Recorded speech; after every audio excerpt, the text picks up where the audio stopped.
Pagliko ng motorsiklong yan, nasalpok nito ng puting SUV sa barangay Bongalon, Labrador, Pangasinan. Tumilapon ang motor pati ang rider nito na isang senior citizen at ang angkas niyang apo na ihahatid sana sa eskwelahan. Sinubukan pang tumayo ng bata na tinulungan ng barangay kagawad. Nasawi ang lolo habang sugatan ng nabali at nabalian ang kanyang apo. Ayon sa kapitan ng barangay, posibleng hindi napansin ng driver ang motorsiklo at di agad nakapagpreno. Sumailalim na sa inquest proceeding ang SUV driver na di nagbigay ng pahayag. Naipadala na ng Senado sa Office of the President ang kopya ng substitute bill ng kontrobersyal na anti-teen pregnancy bill na nabiktima raw ng fake news. Tinanggal na ng principal author na si Senator Risa Ontiveros ang mga katagang guided by international standard sa substitute bill na naging sentro ng negatibong reaksyon mula kay Pangulong Bongbong Marcos at ilang grupo. Nilinaw din niyang 10 years old pataas lang ang bibigyan ng comprehensive sexuality education at 16 years old pataas ang pwedeng maka-access sa contraceptives kung may parental consent. Git ni Ontiveros, walang binabanggit tungkol sa masturbation o sexual feelings ng mga bata sa original version ng panukala.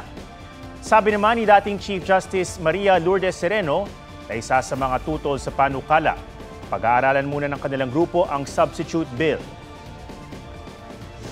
Ang totoong pambubudol ay yung ginawa ng mga nag-fake news laban sa bill. Ang totoong pangbubudol ay yung mga nagkalat ng disinformation at nanakot. Nauwi sa sakitan ang tangkang pagbawi ng mga magsasaka sa kanilang pinaupahang lupa sa Talisay City sa Negros Occidental. Git naman ng mga tauhan ng nakaharap nilang security agency, nagpatupad sila ng maximum tolerance. May report si Eileen Pedreso ng GMA Regional TV. Umiiyak habang tila nakikipagbuno ang mga babaeng ito sa grupo ng kalalakihan na may mga hawak na patpat. Sa isang punto, hinampas ng babaeng ito ang isa sa kanila. Kita rin sa video na may nagpaulan ng mga bato sa mga lalaki. Ang gulo nangyari sa pagitan ng mga magsasaka kasama ang agrarian reform beneficiaries at mga tauhan ng isang private security group sa Talisay City, Negros Occidental. Ipinaglalaban ng mga magsasaka na mabawi ang lupa na inuupahan umano ng isang negosyante.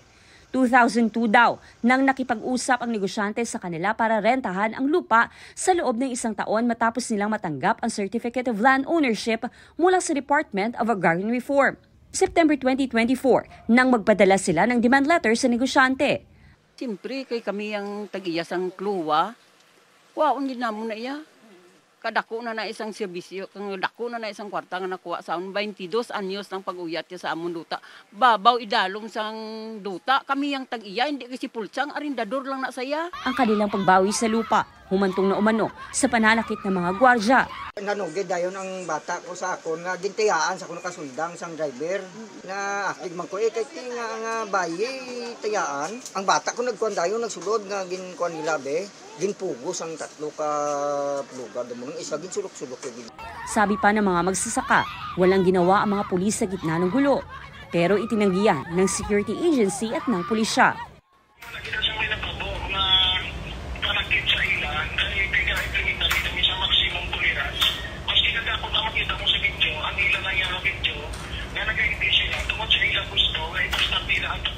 When it comes to the issue, nga ginkadlawan lang sila sa mga pulis, kag wala ginbuligan, we are there, ma'am. And wala naton nakita on the act na allegedly ginsakit, ginharas sila. Sinisika pa ng GMA Regional TV na kunan ng pahayag ang negosyante.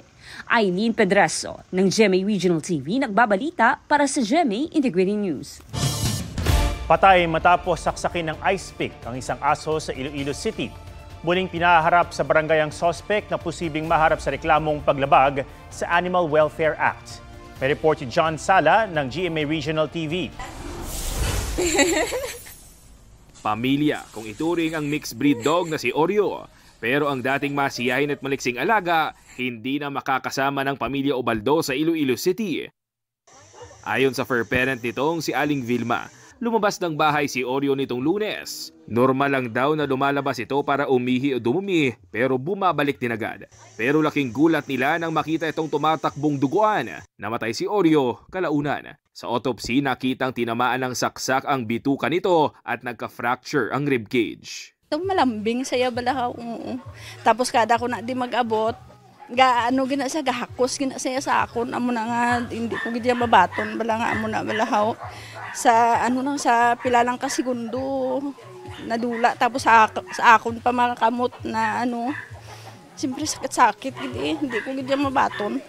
Kwento ng ilang saksi, sinaksak ng isang lalaki si Oreo gamit ang ice pick. Ang sospek, dumayo lang daw sa lugar para sa birthday party. Nagreklamo ang pamilya Ubaldo sa barangay at nakaharap nila ang sospek.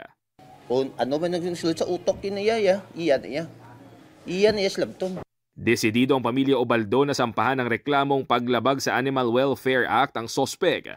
Sinikap ng GMA Integrated News na kunan siya ng pahayag pero hindi siya matagpuan. Tumanggi ring humarap sa media ang may-ari ng bahay kung saan idinaos ang birthday party na pinuntahan ng sospek. Muling maghaharap ang pamilya Ubaldo at ang sospek sa Lunes, January 27.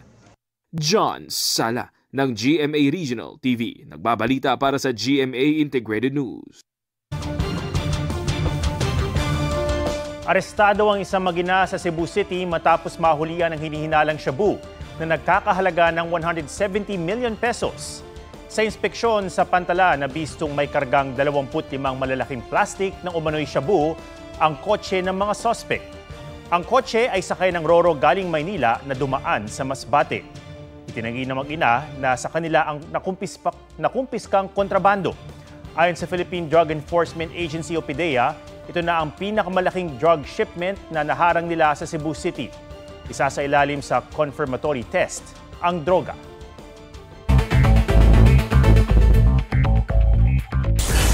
Lola na binuhusan ng gasolina at sinilaban ng kanyang manugang na lalaki sa Carcar City, Cebu, pumanaw na. Inarestong sospek pumanaw din dahil sa impeksyon sa lalamunan matapos niyang lunukin ang pinutol na hawakan ng panglinis ng banyo sa selda.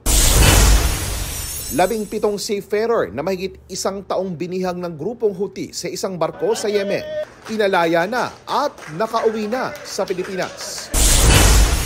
U.S. Secretary of State Marco Rubio tiniyak ang commitment ng Amerika sa Pilipinas sa pag-upo ni U.S. President Donald Trump. Kinondena niya ang pananatili ng mga barko ng China sa loob ng exclusive economic zone ng Pilipinas. Tila binabaliwala raw nito ang kapayapaan sa rehiyon at di na ayon sa international law. Sabi naman ng Foreign Ministry ng China, walang karapatan ang Amerika na makialam sa maritime issue nito sa Pilipinas. JP Soriano, nagbabalita para sa GMA Integrated News.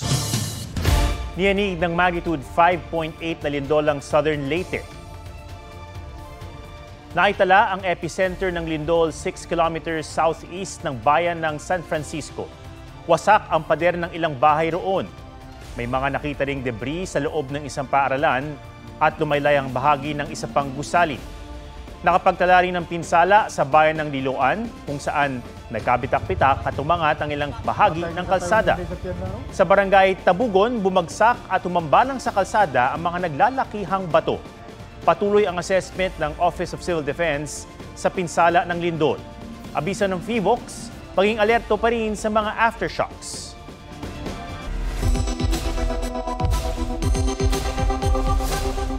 Narito ang tip talk tungkol sa mga dapat gawin habang lumilindol. Mag-duck cover and hold kung nasa loob ng matibay, nagbahay o gusali. Yumuko at magtago sa ilalim ng matibay na mesa at humawak sa paa nito. Umiwas sa mga mabibigat na gamit na maaring mahulog o matumba gaya ng aparador. Kung nagmamaneho habang lumilindol, itabi at ihinto ang sasakyan. Huwag magtangkang tumawid ng tulay at overpass. Kung nasa tabi ng dagat o lawa, mabilis na lumikas sa mataas na lugar. Pagkatapos ng lindol, maging alerto sa aftershocks. Unahing ilikas ang mga may kapansanan, buntis, bata at matatanda. Suriin ang sarili at kasamahan kung kailangan bigyan ng paunang lunas. Alamin kung may natapong nakalalasong kemikal o bagay na maaaring pagmula ng sunog. Suriin ang linya ng kuryente at tubig Kung may pinsala, maging ang tangke ng gas. Huwag pumasok sa gusaling may nasirang bahagi. From pambansang Ginoo iniibig pa rin kita. to sundalong Hapon. And now, off to another role si David Licauco. Para yan sa upcoming GMA Pictures movie na Samahan ng Mga Makasalanan, kung saan makakasama niya ang kanyang idolo na si Joel Torre. Seeing him as an actor ay napakagaling. In fact, kayo na meron na ako nakita na pwede kong matutunan, pwede kong i-apply sa the way I act also. New Jeans naghahanda ng counter lawsuit kontra Hybe at sub-label na Adore.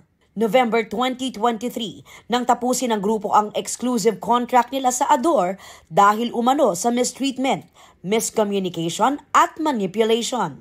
Giit noon ng agency, exclusive pa rin sa kanila ang New Jeans. Sa bagong statement ng girl group, nanindigan silang hindi na babalik sa label. Nagtanong din sila sa fans kung may maisa-suggest na temporary new group name para sa kanila. South Korean actor Kwon Sang-woo sumailalim sa liver surgery. Sa isang interview para sa bagong pelikula, ginulat niya ang lahat ng sabihing nakitaan siya ng tumor sa atay o liver hemangioma. Sinlaki raw ng palad ang tinanggal na bahagi ng kanyang atay. Benign naman daw ito. Nakilala si Sang-woo sa ilang K-drama gaya ng Stairway to Heaven na napanood sa Kapuso Network at nagkaroon din ng Philippine adaptation. Aubrey Carampel nagbabalita para sa GMA Integrated News. Nagkulay kahel ang langit sa California sa Amerika bunsod ng panibagong malawakang wildfire. Bukod pa yan sa dalawang malalaking wildfire sa Metropolitan kung saan hektar-hektaryang lupa ang nilalamon ng apoy. Hirap ang mga bumberong pigilan ng pagkalat ng apoy na lalong pinalalakas ng hangin. Sa Los Angeles County, nasaksihan ng makapal na usok. Kita rin sa time-lapse video ang pagsiklab at pagkalat ng panibagong wildfire. Aabot na sa higit 30,000 ang pinalikas. Kirap nang ipinatupad ang batas na kumikilala sa same-sex marriage sa Thailand. Mahigit 200 same-sex couples ang ikinasal ngayong araw sa kauna-unahang same-sex mass wedding sa Bangkok. Ipinagbunyi ito ng mga Thai na miyembro ng LGBT community. Ang kasal daw ay para sa kanila at pagtataguyod ng pamilya. Thailand ang unang bansa sa Southeast Asia na nag-legalize ng same-sex marriage. Gayunpaman, may ilang limitasyon pa rin sa batas tulad ng konsepto ng parenthood dahil hindi pa pinapayagan ang pagpapalit ng biological sex para sa mga transgender. Huwag magpahuli sa mga balitang dapat niyong malaman. Mag-subscribe na sa GMA Integrated News sa YouTube.